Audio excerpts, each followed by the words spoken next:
Donc aujourd'hui, bien écoutez, on vous accueille pour un nouvel épisode de Festo Today. Donc notre rendez-vous,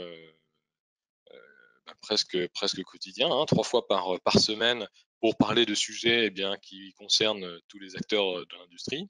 Heu, Bien sûr, ce sont des sujets qui sont, orientés sur ce qu'on peut proposer comme service et comme solution.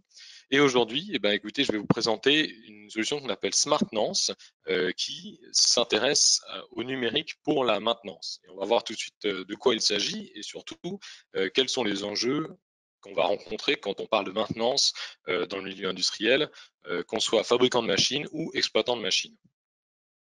C'est parti. Si tant est que la présentation veuille bien répondre. Voilà.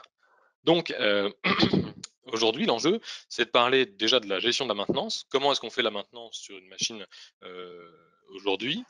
Et puis aussi, les machines, on fait de la maintenance, mais il peut arriver qu'elles aient des pannes, des incidents. Donc, comment on va gérer ces incidents-là? Et puis aussi, bien évidemment, comment on va pouvoir faire des recherches et exploiter tout le contenu du journal d'incident et de maintenance de la machine pour connaître un petit peu tout ce qu'elle a vécu dans son cycle de vie. Voilà. Donc, quand on est fabricant de machines, on va rencontrer un certain nombre de problématiques. Si vous êtes fabricant vous-même, c'est des choses qui vont vous parler, mais on est toujours dans des choses de bon sens, mais malgré tout, ça vaut le coup de les répéter. Déjà, la différenciation, pour pouvoir proposer sur le marché des machines à un marché qui va s'intéresser à ce qu'on propose, il faut pouvoir se différencier. Euh, donc, ça peut être lié à la productivité, ça peut être lié à des machines, j'entends, ça peut être lié à la réactivité qu'on va avoir, à la façon de proposer des nouvelles technologies, d'intégrer les machines dans ce qu'on appelle l'industrie 4.0, par exemple. Ça peut être éventuellement le prix, ou en tout cas, au minimum, le coût total d'opération que va pouvoir présenter une machine. La problématique peut être aussi des machines qui vont être modifiées par l'exploitant ou par des équipes de maintenance de l'exploitant, puisque une machine, quand elle est sous garantie, c'est encore le constructeur de machine qui a la responsabilité de fournir les pièces et éventuellement la main-d'œuvre. Donc ça peut être un problème de voir ces machines qui sont modifiées, à la fois aussi pour l'entretien à la longue des machines. Évidemment, quand les machines sont garanties, le fabricant de la machine doit se déplacer pour intervenir. Donc ça, hein, j'invente rien. C'est vous qui nous le dites, hein, nos clients qui nous dites. Et bien effectivement, quand on vend une machine à l'autre bout du monde, parfois on se déplace et on s'aperçoit qu'il y a simplement eu un tuyau qui a mal été rebranché, comment dire. Voilà, un élément qui a mal été fixé ou qu'il y a un programme qui a été modifié par le client alors qu'il n'était pas censé le faire et on est obligé de se déplacer pour quelque chose qui est pour finir de mineur. Donc ça, c'est une vraie problématique pour bien le gain en rentabilité sur toute la partie après-vente. Après, il y a bien évidemment la fourniture d'un cahier d'entretien qui est obligatoire avec la fourniture de la machine. Malheureusement, ce carnet d'entretien, alors il doit être rédigé par le fabricant pour servir à l'exploitant. C'est une obligation, mais on se rend compte que bien d'une machine à l'autre, d'un fabricant à l'autre, ces carnets d'entretien vont être de plus ou moins bonne qualité, ce qui vont être dans la langue de l'exploitant et ce qui vont être suffisamment renseignés pour pouvoir remplir l'ensemble de la maintenance sur la machine. Voilà, ce sont des questions ouvertes. On s'aperçoit sur le terrain que souvent il y a des problématiques pour remplir ces carnets d'entretien parce que c'est pas forcément quelque chose qui rapporte tout de suite de la valeur ajoutée dans aux yeux du fabricant de machine, alors que justement, on va voir que c'est quelque chose qui peut au contraire apporter de la valeur ajoutée dans la machine. Et bien sûr, il y a le remplacement hors pièces d'origine. Donc ça, c'est une problématique qui peut être rencontrée pour certains fabricants de machines qui ont une partie de leur business qui concerne le remplacement de pièces d'origine avec des exploitants qui vont remplacer par des pièces qui ne sont pas des pièces d'origine. Voilà. Donc, on va voir comment on peut comment on peut adresser tout ça. Et bien sûr, il y a la question des contrats de maintenance, puisque on s'aperçoit que les fabricants de machines proposent maintenant quasi systématiquement des contrats de maintenance avec leurs machines dans une offre globale à la fois produits et services, ce qui a tout à fait du sens. Maintenant, bien sûr, quand on est lié à notre client avec un contrat de maintenance, euh, l'enjeu est de faire des machines qui soient le plus fiable possible, avec un entretien qui soit au minimum, en tout cas un entretien qui permette de s'assurer qu'on n'ait pas un débordement des coûts au moment de l'exploitation de la machine. Maintenant, l'exploitant en tant que tel va, lui, de son côté, avoir d'autres problématiques, comme par exemple, bien évidemment, le temps d'arrêt de la machine, hein, donc voilà, le taux de rendement global de sa machine, la productivité, en fait, hein, tout simplement. Sa machine doit être productive pour pouvoir être amortie sur la durée qu'il a définie. Concernant la maintenance, eh bien, il y a ce qu'on appelle le coût du logiciel qui regroupe en fait différents types de coûts, puisque quand on va implémenter une solution logicielle, eh bien, on a souvent le coût de déploiement, c'est-à-dire en fait, on commence par faire un chèque pour le déploiement de la solution, et ensuite on a souvent un coût qui représente le coût des licences annuelles. Donc c'est l'ensemble des choses qu'il faut bien voir. Là aussi, la garantie pièces et main-d'œuvre est importante pour l'exploitant pour pouvoir se garantir, s'assurer que sa machine remplisse son service. Bien sûr, il faut structurer la maintenance. Donc là, ça peut être bien sûr une problématique pour des PME, voire des TPE, mais aussi pour des gros groupes avec pas les mêmes problématiques. Une TPE va certainement s'intéresser à rendre numérique toute la gestion de sa maintenance, puisque peut-être qu'elle avait une gestion bien soit en partie papier, en partie sous format de tableau Excel, mais structurer les choses permet d'être plus efficace, évidemment.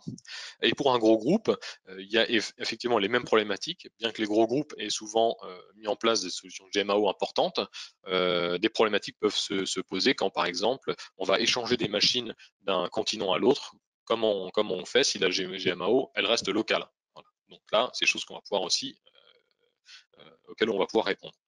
Bien sûr, il faut mettre à jour et renseigner la GMAO. Alors ça, c'est une autre problématique, c'est qu'un fournisseur de GMAO, par définition, fournit un logiciel. Donc un logiciel qui va être comme une coquille vide, un outil vide, qu'il va falloir renseigner et mettre à jour, renseigner avec les éléments des différentes machines. Et donc on peut se poser la question si on n'aurait pas une valeur ajoutée à faire en sorte que ce soit non pas l'exploitant qui remplisse eh bien, sa GMAO, mais que ce soit le fabricant de machine qui lui connaît bien sa machine, connaît bien les limites de sa machine, toute la documentation, puisque c'est lui qui en a fait l'étude, et bien que ce soit lui qui renseigne la GMAO au moment de la livraison de la machine. Et bien sûr, dernier point, mais non des moindres, garantir la sûreté des opérateurs, c'est très important. Or, pour garantir la sûreté des opérateurs quand on exploite une machine, eh bien, cela passe par la maintenance des organes de sûreté, notamment par exemple des organes qui doivent être manœuvrés ou vérifiés un certain nombre de fois par an pour en garantir leur fonctionnement si besoin. L'exemple tout bête, hein, c'est le contrôle comment dire, par exemple des vannes de coupure sur un traitement d'air PLD, par exemple, mais aussi tout simplement des extincteurs dans une usine. Donc, on l'a adressé un petit peu à l'oral, mais on a une évolution de la maintenance. On a une maintenance qui était ou qui est encore parfois beaucoup sous format papier. Pourquoi sous format papier? Pour être proche du terrain, puisque c'est le papier qu'on va emmener sur le terrain avec sa desserte, avec sa tablette. Sa tablette, j'entends sa tablette pour poser le papier, pas sa tablette numérique. Donc ça a du sens, bien évidemment, mais ça pose des problématiques, puisqu'il y a beaucoup de saisies. On doit saisir une première fois sur papier et ensuite éventuellement scanner ou recopier dans la GMAO. Il faut des audits réguliers et assez rigoureux pour pouvoir garantir que l'objectif de maintenir les machines est bien rempli avec ce système-là, puisqu'il y a des dérives humaines qui sont forcément bien plus possibles. On va avoir différents outils qui sont à la fois pour la maintenance en tant que telle, donc les tâches de maintenance avec notre planning de maintenance qui vont faire intervenir les agents de maintenance, et puis la gestion des incidents avec là des incidents qui vont être repérés plutôt par les opérateurs de ligne et qui vont avoir un canal différent que celui de la gestion de la maintenance et qui pourtant au final vont finir souvent auprès des mêmes équipes. Donc on peut se poser la question si avoir des outils et des canaux de communication différents a vraiment du sens. Et puis, bien sûr, le retour terrain qui est fastidieux, puisque c'est souvent, on s'aperçoit dans les usines, en fait, soit un numéro de téléphone, soit des tickets, mais qui là aussi peuvent être papier. Donc, on a du mal à documenter, à faire de la photo, à faire de la vidéo, etc., et à décrire les choses de manière précise. Voilà. Donc, on a besoin, au vu de ces problématiques-là, d'une solution qui soit proche du terrain. L'idéal, c'est qu'elle soit numérique, mais aussi qu'elle permette de s'exprimer de manière claire et complexe pour pouvoir décrire les problèmes qu'on rencontre. Bien sûr, on est lié aussi à la perte de données, c'est-à-dire que si on a un archivage papier ou même numérique, si on numérise ces feuilles-là, eh bien, on comprend bien que ça demande une énergie considérable pour pouvoir conserver une structure correcte de données. Alors, de quoi on a besoin aussi au niveau de notre usine? Eh bien, on a besoin pas seulement de tâches de maintenance, pas seulement d'éléments, on va dire, liés purement à la maintenance, mais on a aussi besoin d'éléments liés à la documentation de nos outils de production. Donc, par exemple, quand on parle d'une machine, on va avoir besoin à un certain moment de certificats, on a besoin des interfaces au moment où on l'installe, des types d'énergie qu'elle consomme avec les niveaux limites, éventuellement des PV de recettes, hein, des plans d'encombrement, des contrats, éventuellement des contrats de garantie, des contacts pour le fournisseur, par exemple. Voilà. On va avoir aussi besoin, quand on parle d'un sous-ensemble, bah, de la liste des composants, des procédures spécifiques d'ouverture, de démontage, de réglage, les éléments sensibles qui sont éventuellement soumis à la métrologie ou qui doivent, comment dire, faire appel à une manipulation particulière. Voilà.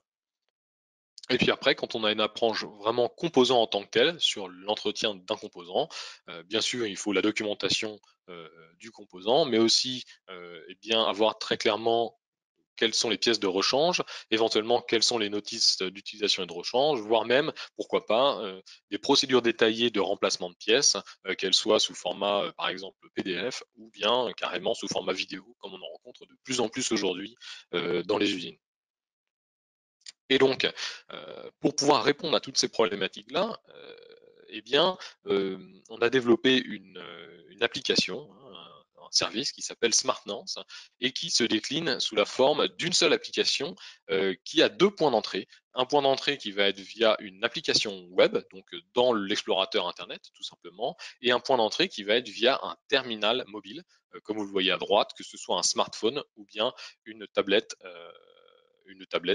toute simple, une tablette Android euh, ou iOS. Donc maintenant, je vais vous montrer de quoi il s'agit en vous montrant dans un premier temps l'interface web. Voilà.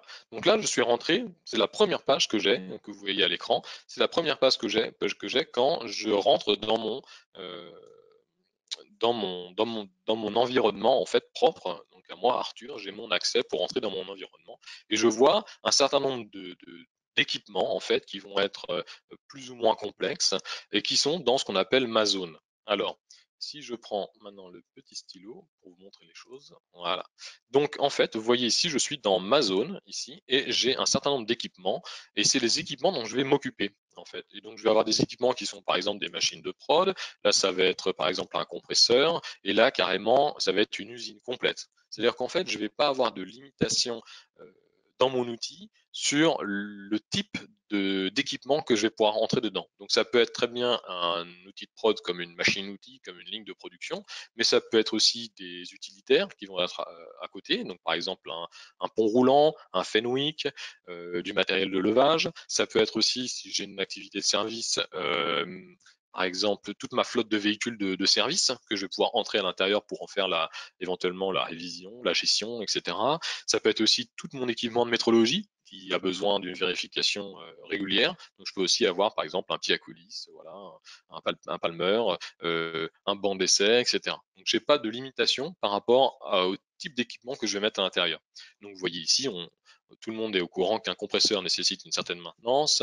Un groupe froid, pour par exemple, quand on va être plus dans l'agroalimentaire, va nécessiter de la maintenance, etc., etc. Voilà. Donc, je vais repasser en mode normal. Tous ces équipements-là, en fait, je vais les retrouver dans un onglet qui est ici, hein, qui s'appelle Équipements. Voilà. Et là, je vais retrouver l'ensemble de tous les équipements qui sont disponibles dans mon usine. Et vous voyez qu'il y en a beaucoup plus que d'équipements que j'avais dans ma page, puisqu'en fait, j'ai pu mettre une petite étoile qu'on voit ici, hein. On voit ici que je peux rajouter des étoiles sur les équipements qui sont mes équipements favoris, et donc que je veux retrouver dans ma zone pour en avoir un détail précis à ce niveau-là. Vous voyez même qu'ici j'ai pu mettre ma petite Golf GT de 1990 et gérer la maintenance carrément dans ce maintenance. Donc il n'y a pas ça pour illustrer qu'il n'y a pas de limite, d'accord? Ici, j'ai la possibilité de dupliquer une machine. Donc, par exemple, si je suis un OEM et que je fabrique plusieurs fois une même machine, je peux très bien la dupliquer et je peux bien évidemment la supprimer. Alors, un autre point qui est intéressant, c'est, si je supprime les petits dessins, c'est que je vais pouvoir aussi accrocher des tags. Vous voyez en haut tous les tags que j'ai accrochés à mes équipements et de cette manière-là, je vais pouvoir, faire un tri en fait. Donc ça me permettrait facilement, si par exemple j'ai mis des tags sur outils de métrologie ou sur voitures de service et cetera, d'avoir d'un coup, d'un seul, les différents équipements qui m'intéressent. Et si par exemple, voilà, on décide que, bah, en semaine 28, on va faire, la maintenance des équipements, par exemple, des voitures de fonction, et bien à ce moment-là, on flag voiture de fonction, on va se les mettre en favori et on va les retrouver dans ma zone. Voilà. Donc là, vous voyez en plus que pour chacun des équipements, j'ai un petit résumé qui m'indique eh bien, le nombre de tâches qui sont ouvertes, celles qui sont des succès, celles qui ont été reportées parce qu'elles n'ont pas été effectuées, et les pannes qui ont été déclarées. Et d'ailleurs, je vois ici qu'il y a un petit drapeau pour voir que j'ai une panne qui a été déclarée, j'ai 0 panne en cours et j'ai 0 nouvelle entrée au journal de bord. Donc on voit qu'il y a deux choses déjà ici, hein, comme information par rapport à ce qu'on disait tout à l'heure. Il y a d'une part la gestion des tâches de maintenance en tant que telles, et d'autre part la gestion des incidents et des pannes. Voilà. Et donc les tâches de maintenance, c'est quelque chose qui va être éventuellement récurrent ou à faire une seule fois. Par contre, les incidents, c'est quelque chose qui remonte du terrain. Donc là, on voit bien qu'il y a ces deux canaux qui sont au sein du même outil. Donc ça, c'est assez puissant. Euh, donc, pour ce qui est des incidents, je vous en parlerai tout à l'heure. Et maintenant, pour ce qui est plus précisément des outils, je vais ouvrir maintenant cette machine, en fait, qui est basée sur notre machine de production de VUVG à Scharnhausen et qui vous permet de voir un petit peu ça s'organise. Donc, vous voyez que la première page, c'est l'état actuel. J'ai un certain nombre de, de, de, d'éléments qui me sont indiqués. Bon là, c'est une machine de démonstration, c'est pour ça qu'il y a si peu de tâches qui ont été réalisées, hein. Semaine en cours 0 sur 44, semaine dernière 0 sur 43. C'est pas l'effet du Covid, hein. C'est bien parce que c'est un équipement un compte de démonstration, donc l'équipement n'est pas maintenu sur ce compte-là. Voilà. Et j'ai des éléments intéressants, c'est le temps d'arrêt dû à la maintenance et le temps d'arrêt dû à la maintenance planifiée, voilà, que je vais retrouver dans mes tâches. Je vais retrouver le détail de ma machine. Donc ça, c'est intéressant parce que je vais pouvoir mettre des numéros, je vais pouvoir mettre des éléments comme le fabricant, le modèle, etc., etc. Et ici, j'ai un certain nombre de champs qui sont des champs que je vais pouvoir créer moi-même. Avant, ces champs n'existaient pas. Et j'ai un menu dans lequel je vais pouvoir rajouter des champs sur mes machines. Et donc, vous voyez, ça a de l'intérêt en fonction de l'organisation que vous avez chez vous, parce que ça va permettre de rajouter, par exemple, un numéro de téléphone pour la consignation électrique, un numéro de projet, un numéro de contrat, ce genre de choses-là, qui sont intéressantes de rajouter directement comme détail dans la machine. Cette machine-là, elle a un certain nombre de pièces jointes aussi. Donc on voit par exemple ici, c'est une photo. Donc c'est la photo du produit qui est réalisé sur cette machine-là. J'ai peut-être été un peu vite, hein. Ici, on va avoir eh bien, une illustration du module avec lequel on va travailler. Ensuite, je vais avoir aussi du PDF. Je peux avoir aussi, par exemple, comme on le voit maintenant, une vidéo. Donc là, c'est simplement notre vidéo marketing de présentation de cette ligne de production que j'ai rajoutée ici pour illustrer ce qu'on pouvait ajouter comme pièces jointes. Et donc ça, c'est des pièces jointes qu'on va avoir au niveau de la machine par rapport aux différents niveaux dont je vous parlais tout à l'heure. Ensuite, on va directement passer ici aux tâches de maintenance. Et donc ces tâches de maintenance, on va retrouver une classification qui va se faire soit en fonction d'un numéro, soit en fonction d'une couleur, soit en fonction d'un titre. Et derrière, on va retrouver les intervalles. Donc, vous voyez que je peux exporter et importer les tâches aussi. Donc ça permet d'avoir une feuille Excel avec tout un tas de tâches préenregistrées. Et quand je rentre par exemple dans une tâche comme l'entretien de l'axe linéaire, je vais retrouver la possibilité ici de configurer vraiment de manière très précise toute cette tâche de maintenance. Le titre, évidemment, je peux lui donner un numéro, une couleur pour les retrouver. Là, je peux indiquer un temps de réalisation, donc combien de temps je vais avoir besoin pour réaliser la tâche en tant que telle, et puis combien de temps la maintenance va durer sur la machine. Donc ça signifie par exemple que je vais avoir peut-être une tâche de maintenance, une durée de réalisation de la tâche qui va être de 10 minutes, mais qu'après la machine va être en stand-by pendant une demi-heure. Voilà. Ici, je vais retrouver tous mes intervalles de maintenance. Donc, quand je crée un nouvel intervalle de maintenance, vous voyez ici, c'est quand même assez précis. Je peux aller dans le détail, si c'est journalier, hebdomadaire, mensuel, annuel et les jours de la semaine qui sont concernés. Je peux aussi ajouter des équipes. Donc là, il suffit de rajouter un nom qui n'est pas spécifié en dessous pour ajouter une nouvelle équipe qui va s'occuper de cette tâche-là, pour avoir quelque chose qui soit vraiment customisé à votre usage. Voilà. Et dans la partie inférieure droite, ici, j'ai deux choses, j'ai les pièces jointes et les images. Alors les images, c'est des images illustratrices de la tâche qui vont me permettre en fait de montrer à l'opérateur éventuellement de contextualiser la tâche. Par exemple, si j'ai plusieurs axes qui sont assez semblables, eh bien, ça va permettre de montrer de quel axe il s'agit.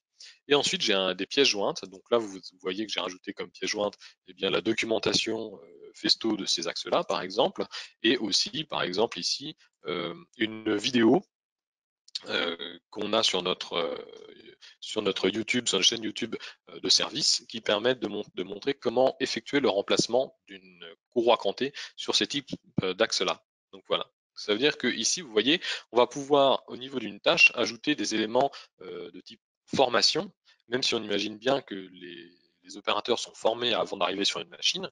Souvent, le pourcentage qu'on va retenir d'une formation, eh bien, il n'est pas forcément de 100%.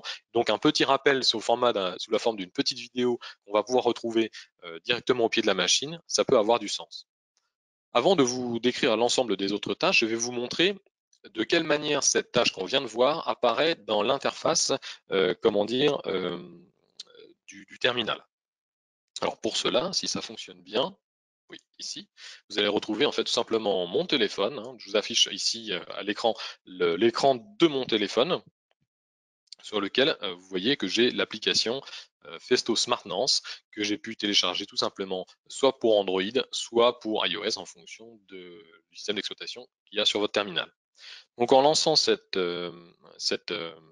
comment dire, cette application, j'entre directement dans une interface où on va retrouver ici un certain nombre d'équipements. On va retrouver notamment ma machine de production Scharnhausen, on va retrouver la fameuse usine, on va retrouver un groupe de mise en pression pour les sprinklers, et je vais pouvoir aussi ici gérer mes favoris. Donc il faut savoir que comment dire, l'application sur le terminal n'a pas la même finalité que l'application web. L'application web, on est plutôt dans l'aspect gestion, et puis sur le terminal, on est beaucoup plus dans l'aspect opérationnel. Donc le terminal, on va avoir un accès qui va être lié plutôt aux opérateurs, soit de conduite de ligne, soit de maintenance. Et puis l'accès web va être plus réservé aux responsables de production, responsables de maintenance, par exemple. Donc ici, ça explique pourquoi j'ai une gestion de mes favoris aussi qui est différente. Et en l'occurrence, en ce qui me concerne, j'ai un compte à la fois pour accéder au web et à la fois pour accéder sur le terminal, mais c'est pas obligatoire, on peut avoir soit l'un, soit l'autre. Voilà. Donc ici, je vais rentrer tout simplement dans ma machine de production. Je vois que j'ai 4 tâches en retard, donc j'entre dedans. Et je vois ici déjà un premier écran dans lequel qui s'affiche en gros les différentes tâches que j'ai avec les couleurs. Donc ça reprend les couleurs qu'on avait mis dans le système de gestion. Donc par exemple, je vais rentrer dans la première tâche qui est sur le module de caméra. Voilà, je dois nettoyer la lentille. Alors c'est peut-être quelque chose qui est à faire tous les jours ou tous les 2 jours. On sait que pour la vision, pour tout ce qui est vision, il est très important d'avoir des optiques qui soient relativement propres. Donc nettoyer les lentilles, ça a tout son sens. Je vais retrouver, comme je vous le disais, les photos que je vais avoir pour illustrer la tâche. Et puis, je vais retrouver les temps de réalisation, le temps de maintenance, et aussi un certain nombre de commentaires qui ont été ajoutés par rapport à cette tâche. Donc, par exemple, ici, j'ai un commentaire qui indiquait l'accès est compliqué. Voilà. C'est un commentaire qu'on a fait lors d'une présentation précédente. Donc, je retrouve l'ensemble des commentaires qui ont eu lieu sur cette tâche. Donc, ça veut dire que ça va me permettre d'avoir un historique, en fait. Par exemple, s'il y a eu des problématiques, je peux revenir dedans. Alors, mettons que j'arrive à faire cette tâche correctement, je vais cliquer sur sur le bouton bleu qui est tout en haut. Et à ce moment-là, cette tâche tout simplement disparaît et elle est réalisée. Elle disparaît de ma liste de tâches à effectuer. Donc pareil, je dois vérifier les raccords pneumatiques. Vous voyez ici que j'ai un petit peu plus de texte. Je peux très bien valider et ça disparaît.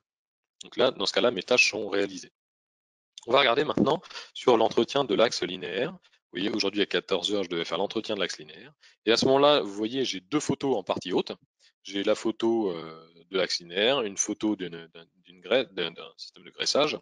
Et puis, je vais retrouver ici en pièces jointes, ce que je n'avais pas tout à l'heure sur les autres tâches, eh bien, les pièces jointes que j'ai joints à ma tâche. Donc là, ça me permet tout de suite d'ouvrir un PDF pour voir, ah oui d'accord, effectivement, je dois faire ça comme ça. Bon, là en l'occurrence, c'est la documentation de cet axe-là. j'ai un petit peu trop vite. Là, c'était la documentation de cet axe-là, mais on peut très bien avoir une procédure, par exemple, ou bien une checklist, par exemple aussi. Et ensuite, je vais aussi trouver de la vidéo. Donc ça, c'est intéressant puisque je vais retrouver la vidéo de, vous voyez, la vidéo qu'on avait tout à l'heure, que j'ai chargée tout à l'heure, je vais la retrouver sur mon téléphone pour pouvoir la visualiser. Donc ça veut dire que si par exemple j'ai une tâche de maintenance qui est relativement complexe, ça peut être le cas par exemple sur eh bien, des tâches de réglage, des tâches où il faut démonter d'une certaine façon dans un certain ordre ou en veillant à manipuler les pièces d'une certaine façon ou avec un outillage particulier, voilà. Et bien dans ce cas-là, ça peut avoir tout son sens de rappeler à l'opérateur qui va faire la tâche effectivement comment on fait. Donc par exemple, ici, je vais annoncer que sur cette tâche-là, est-ce que c'est terminé? Oui. Combien de temps ça m'a pris? Donc là, en fait, je vais pouvoir faire un retour au gestionnaire de la maintenance en disant, bah oui, bon, j'ai bien réussi à réaliser ma tâche, c'est ce que vous voyez ici, mais ça pourrait très bien être non, je n'ai pas réussi, hein. Je peux très bien dire aussi que ça m'a pris plus de temps que prévu. Donc ça, c'est un feedback intéressant pour pouvoir réajuster le temps nécessaire pour la tâche. Ici, je peux très bien mettre un commentaire en disant, bah écoutez, euh, je suis en conférence et je ne suis pas disponible pour réaliser la tâche. Voilà. Donc là, vous voyez, on peut utiliser le système de reconnaissance vocale directement sur le terminal afin de pouvoir répondre. Et puis en termes de photos, on va pouvoir ajouter une photo, ou plusieurs d'ailleurs, hein, on n'est pas limité. Voilà.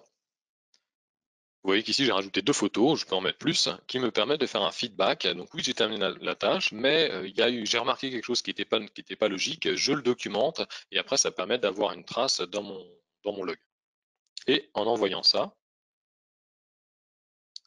ça se synchronise automatiquement avec le système de gestion. Donc là, vous avez vu comment ça fonctionne à ce niveau-là. Je vais repartir ici pour voir ce qu'on a retrouvé du coup au niveau de l'interface de gestion. Et vous voyez ici, si je clique sur message pour cette machine-là, je vais retrouver, voilà, le message que je viens de faire. Donc j'ai un feedback qui est en temps réel en fait entre ce qui se passe sur le terrain et puis ce que je vais récupérer dans l'interface de gestion.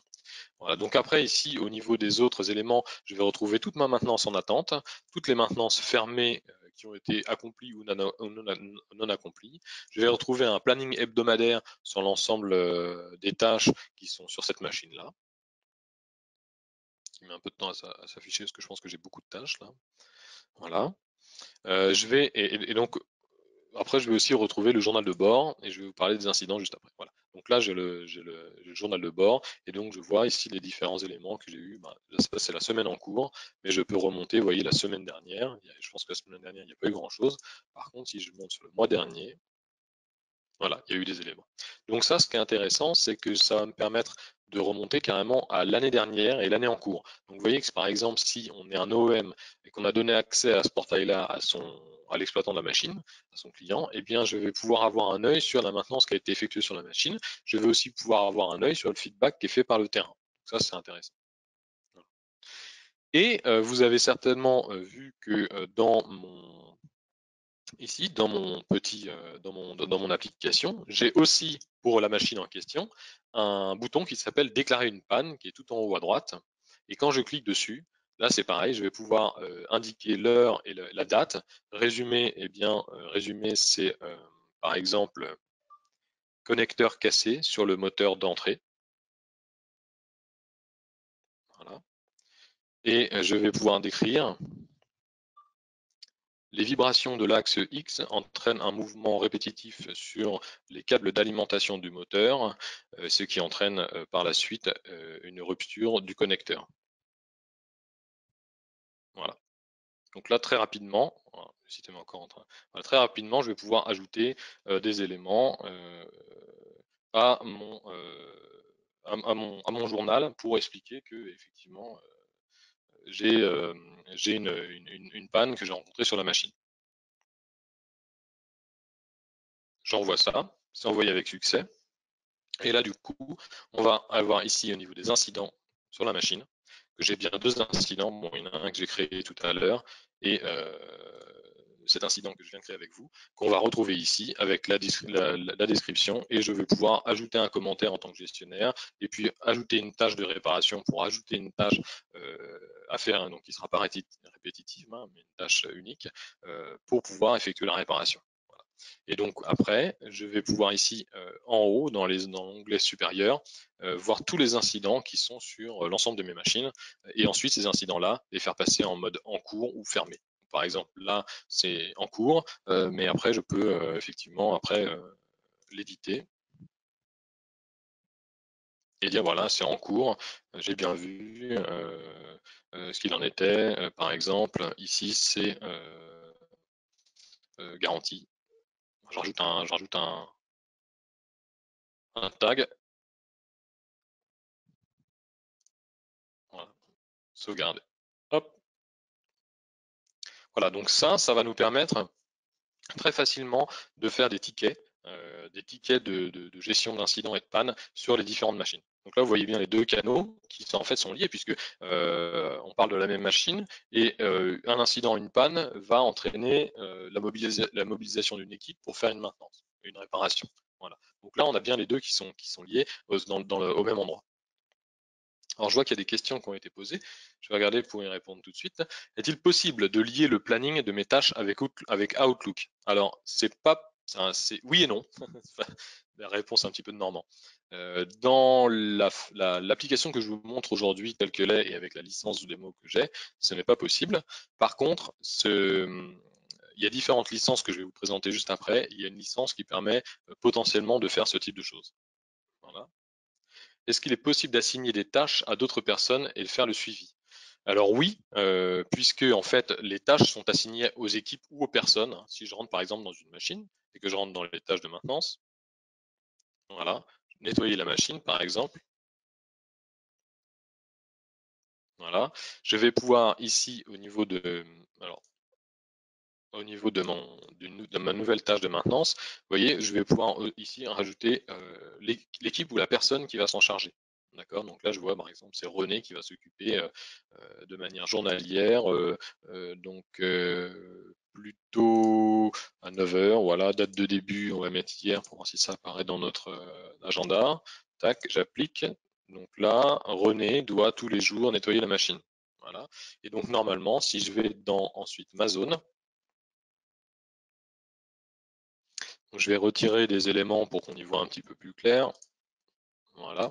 Si je vais donc dans ma zone, j'ai des différents onglets sur la partie gauche, hein. Je vais retrouver les messages qui sont une agrégation de tous les messages de retour du terrain des machines que j'ai sélectionnées dans ma zone. Donc là, vous voyez le message que j'ai fait tout à l'heure, il apparaît ici. Je vais avoir une agrégation aussi de tous les incidents en cours sur mes machines qui sont dans ma zone. Donc là, c'est les deux messages que vous avez vus tout à l'heure. Et au niveau du planning d'équipe, voilà, je vais voir ici en fait le early shift, late shift, night shift et les maintenances non attribuées, c'est l'ensemble des équipes. Alors là, René apparaît pas parce que je pense que je viens juste de le créer, mais sinon ici on aurait René aussi qui apparaîtrait. Voilà. Donc on va repasser sur la présentation pour voir un petit peu plus en détail et pouvoir parler de comment ça se met en place, tout ça. Ouais, ouais, ça marche. Donc déjà, je vous mets ici le lien pour pouvoir accéder à plus de détails sur Smartnance. C'est sur notre site internet getdigitalnow.com/smartnance. C'est là que vous allez retrouver toutes les informations, notamment pour ouvrir un compte, faire un essai, etc., etc. Mais je vous le remettrai après. Donc il y a trois types de licences, et ça on l'a pas encore abordé. Il y a trois types de licences, une licence basique, une licence advanced et une licence premium. Alors, c'est trois niveaux différents parce qu'on estime qu'il y a, en fonction des besoins, pas besoin de faire la même chose. La licence basique, c'est ce que vous avez vu à l'écran à l'instant, ce que je vous ai présenté, sans la partie gestion des incidents. La partie gestion des incidents, elle est ajoutée dans la licence Advanced. Donc, dans la licence Advanced, c'est exactement ce que vous avez vu à l'instant. Et la licence Premium, c'est une licence qui va vous permettre de vous servir d'API intégrée pour pouvoir faire des connecteurs entre vos applications et SmartNance. Donc c'est là où vous allez potentiellement pouvoir, par exemple, communiquer avec un serveur de calendrier pour pouvoir ajouter des tâches dans Outlook, ou bien avec un ERP, un MES, etc. Donc si on regarde plus dans le détail, SmartNance basique, donc on a côté application web une vue d'ensemble de l'espace de l'état du parc. On peut créer et gérer les tâches de maintenance. On peut faire des retours terrain par rapport aux tâches de maintenance qu'on est en train de réaliser. Donc ce retour terrain est confiné, en fait, contenu dans la tâche de maintenance. C'est-à-dire que je fais une tâche de maintenance, je détecte quelque chose qui est pas normal, je fais mon retour terrain. Bien sûr, ça crée une entrée dans le journal. Et donc, c'est très facile à déployer, hein. L'idée quand même de cet outil, c'est que vous soyez opérationnel en 2 heures, quoi. En 2 heures, grosso modo, vous connectez, le temps de créer vos premières tâches, vous êtes opérationnel, c'est extrêmement rapide. Voilà. Et côté application mobile, eh bien, vous avez un calendrier pour pouvoir avoir un suivi explicite de tout ce que vous avez à faire. Vous avez accès à toutes les informations liées à la maintenance, que ce soit des informations générales de la machine, des informations générales par rapport à une tâche, et bien évidemment des informations précises sur les tâches. Et puis, vous pouvez effectuer des retours directement de votre terminal vers le terrain. Donc là, pour information, nous, dans notre usine, hein, déjà sur la ligne que vous avez vue, la ligne de production de VUVG, on utilise déjà SmartNance, mais plus généralement, dans notre usine, on a déployé SmartNance. Donc, comme vous le voyez dans la petite vignette de droite, les opérateurs sur les machines, ils ont des tablettes qui sont fixées sur les dessertes. Donc, ça leur permet de vérifier les différentes tâches qu'ils ont à faire, par exemple, avant la mise en route d'une machine, ou bien les tâches à faire en cours de la journée, ou bien au moment où ils vont faire le changement d'équipe. Et bien sûr, nos équipes de maintenance sont elles aussi équipées de SmartNance pour pouvoir effectuer la maintenance. Donc c'est pas simplement, je veux dire par là que c'est pas un logiciel, c'est pas une application qui est déracinée, hein, c'est bien enraciné dans notre façon de travailler. Dans la partie advanced, eh bien, là, on est plus orienté pour les chargés de maintenance, puisqu'on va retrouver la gestion des tickets d'incidents et des pannes, avec une recherche aussi intelligente dans les activités passées pour pouvoir retrouver ce qui s'est fait. Et puis, on va retrouver toutes les activités de maintenance. Voilà. Donc là, ça permet d'aller beaucoup plus loin et de créer une base de connaissances par rapport à la vie de la machine, en fait. D'accord. Et côté de l'application mobile, eh bien, vous avez vu, on va pouvoir suivre les activités de maintenance et bien entendu créer un ticket d'incident. Voilà. Donc ça permet de reporter l'incident au moment où il a lieu et de le documenter correctement aussi. Parce que souvent, eh bien, s'il se passe une demi-heure ou une heure entre le moment où on a un incident et le moment où on le reporte parce qu'on n'a pas sous la main l'équipement pour le faire, eh bien, on va perdre de l'information. Là, on peut le faire très rapidement et enclencher directement les étapes suivantes. SmartNance Premium, comme je vous l'expliquais, là, on va beaucoup plus loin puisqu'on met à disposition un environnement de développement sous la forme d'une API qui va vous permettre de créer des connecteurs en fait pour accéder en lecture-écriture à tout ce qu'il y a intégré dans SmartNance. C'est-à-dire que vous allez pouvoir venir lire une tâche, vous allez pouvoir lire un journal, etc. Et vous allez pouvoir aussi écrire des choses, écrire une tâche, écrire un journal. Donc ça a du sens hein, puisque SmartNance fait partie de notre suite logicielle et de la façon dont on va déployer les outils numériques pour l'usine d'aujourd'hui. Et donc, on va notamment avoir la possibilité avec nos différentes briques logicielles, comme par exemple notre Festo Automation Suite, ou bien notre comment dire, notre produit ScryTech pour l'intelligence artificielle, de pousser des tâches de maintenance, par exemple, ou de s'interconnecter pour qu'ils puissent pré-remplir des choses et gagner du temps et gagner en productivité. Voilà. Donc là, pour SmartNance Premium, c'est vraiment quelque chose qui s'adresse, euh, comment dire, à une intégration plus forte en fait de SmartNance dans votre environnement applicatif.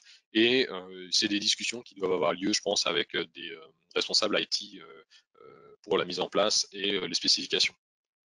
Donc ces trois types de licences, elles ont trois tarifs différents. Voilà, donc la basique, elle est à 12,90 €. Alors maintenant, il me semble que sur le site, elle est indiquée à 12,50 €. Bon. La Advance, elle a 17 € et la Premium à 22 €. Donc ça, il s'agit d'un tarif mensuel par licence. D'accord. Donc une licence, ça correspond à un accès au portail comment dire, web, ou bien un accès sur le terminal. Donc moi, en l'occurrence, comme vous avez vu que j'ai accédé à la fois sur le portail web et à la fois sur le terminal, eh bien, j'ai utilisé 2 licences. D'ailleurs, on va pouvoir retrouver ça ici quand je suis dans l'interface de gestion. Quand je clique sur mon nom, je vais pouvoir accéder à mon compte. Et là, dans mon compte, j'ai un élément d'information sur ma licence. On voit que j'ai une licence. Bon, moi, c'est une licence custom parce que c'est une licence de démonstration. J'ai utilisé 12 licences sur les 25 qui sont à ma disposition et j'ai utilisé 300 mégas sur les 2 gigas à disposition. Voilà. Et au niveau des différentes applications disponibles, vous voyez que j'ai utilisé 9 licences opérateurs. Voilà. Donc là, je vais retrouver tous mes opérateurs. Donc, vous voyez ici, ça c'est moi. Pour ajouter un opérateur, c'est très facile, hein, il suffit de faire comme ça. Une fois que vous avez installé l'application, vous allez sur le portail et vous scannez le QR code qui s'affiche. Et là, vous accédez directement à votre espace. Donc, au niveau du déploiement, c'est vraiment très facile. Et vous voyez ici, au niveau des utilisateurs, que j'ai 3 utilisateurs. Voilà. Vous allez retrouver aussi dans cette partie d'administration les différents champs que j'ai pu créer pour pouvoir décrire un petit peu mieux mes machines. Donc, ce prix de licence, ça veut dire que c'est des licences. Donc, comme je vous l'ai dit, c'est un prix, c'est facturé annuellement, mais c'est un prix mensuel. Et ça veut dire aussi qu'il n'y a pas de billet d'entrée. Ça veut dire que vous êtes tout de suite opérationnel. Vous n'avez pas de déploiement, de coût de déploiement à prévoir. Et je dirais même mieux, c'est vous avez la possibilité de tester ce maintenance pendant 30 jours, en fait, avant de devoir en faire l'acquisition. C'est bien que vous pouvez déjà vérifier si ce maintenance convient à vos usages, en parler en interne avant de passer à la facturation. Donc ça vous permet vraiment de tester le produit et d'avoir une meilleure vue de ce que ça représente. Les avantages, évidemment, ont un gain de temps. Vous avez vu que c'est un gain de temps et, au niveau déploiement, parce qu'en fait, vous n'avez rien à déployer, c'est déjà déployé, il suffit de vous connecter. Ensuite, vous avez un seul canal pour faire la maintenance et le retour des pannes, donc c'est vraiment beaucoup plus rapide, c'est plus efficace. Hein. Vous avez une équipe qui est plus connectée puisqu'elle peut faire des retours plus faciles au niveau de ses équipes de prod et de maintenance. Vous pouvez faire de l'import-export sur l'information, donc ça permet une simplicité dans la gestion. Vous pouvez alerter d'un incident là où il a lieu. Ça, c'est vraiment l'idée première du logiciel, c'est de rester simple et d'être proche du terrain. Là, je vois que ma phrase n'est pas terminée, mais ce que je voulais dire, c'est que l'équipement c'est vraiment didactique, c'est-à-dire qu'on a une base de connaissances et on n'a pas besoin de formation très poussée sur l'équipement. On voit bien que l'interface sur le mobile, elle se rapproche des interfaces dont on a l'habitude. Donc très rapidement, on va être à l'aise avec le système, d'une part avec le système, et d'autre part, vu qu'on va pouvoir rajouter des vidéos, on va pouvoir être à l'aise avec les opérations qu'on doit réaliser. Et ça, c'est un gain de temps et ça permet d'éviter des sources d'erreurs de manière assez importante. Voilà. Donc l'application est dans le cloud, donc avec un espace de stockage qui est virtuellement pas limité. Et bien sûr, ça rend votre usine beaucoup plus conforme à l'idéal de l'industrie 4.0, puisque ça permet d'ajouter un pas dans l'automatisation et la numérisation de votre maintenance. Ça peut entraîner de nouveaux business models, notamment chez les constructeurs de machines, puisqu'on va pouvoir proposer des contrats avec des extensions de garantie. Par exemple, j'étends la garantie des machines, mais dans ce cas-là, je vous demande de faire la maintenance suivant le cahier de maintenance que je vous fournis. On va pouvoir aussi être capable de vous fournir le logiciel sous forme de marque blanche. Donc, on ne verra plus apparaître Festo, mais vous pourrez mettre vos couleurs et vos logos, etc. Donc ça, pour les OEM, c'est très intéressant. Ça permet d'avoir une valeur ajoutée très importante dans les machines que vous allez pouvoir produire. L'intérêt aussi, c'est qu'on va pouvoir fournir une machine avec son cahier de maintenance, donc un gain de temps et donc de valeur ajoutée pour le client final, qui n'aura pas besoin forcément de créer son cahier de maintenance. Donc voilà, le point clé de tout ça, c'est augmenter la valeur ajoutée de la machine qu'on vend pour se différencier sur le marché et pour rendre service à l'exploitant de la machine. Alors qu'en pensez-vous? Est-ce que vous avez des questions par rapport à cette présentation, ce petit overview, comme on dit, ce résumé en fait de ce maintenance?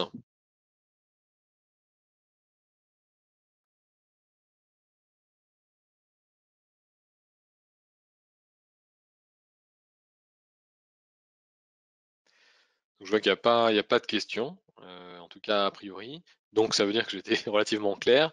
Très bel outil, oui.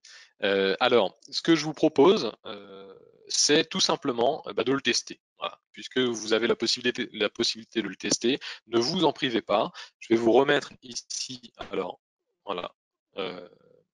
le lien d'accès principal, c'est smartnance.festo.com. Mais si vous avez sur la page Festo France avec la page Smartnance, vous allez retrouver tous les liens, notamment les liens pour eh bien, tester Smartnance. Donc simplement, vous va vous demander un nom, prénom et une adresse mail. Et puis, donc c'est très rapide, c'est-à-dire que vous pouvez y accéder dans 5 minutes, vous pouvez être dans votre environnement. Ensuite, vous allez retrouver aussi un lien vers la boutique en ligne, puisque l'achat des licences Smartnance se fait maintenant dans notre boutique en ligne. Et vous retrouvez tout ça sur notre site internet. Voilà. Donc si je vous montre à quoi ça ressemble, donc en cas de doute, vous allez sur le site Festo France, festo.fr, Smartenance. Voilà, on va trouver gestion de la maintenance. Donc là, vous allez être sur la page de notre site dédié à Smartnance. Et là, vous avez 3 liens. Essayez gratuitement. Si vous avez déjà un compte, vous pouvez vous connecter. Là, effectivement, il faut déjà un compte. Et sinon, vous allez être redirigé vers notre boutique en ligne avec l'achat de la licence. Donc là, si je vous montre de quoi il s'agit. Voilà, sur notre boutique en ligne, vous allez avoir une description et donc en vous connectant, vous allez retrouver les différents niveaux de prix que je vous ai expliqué tout à l'heure.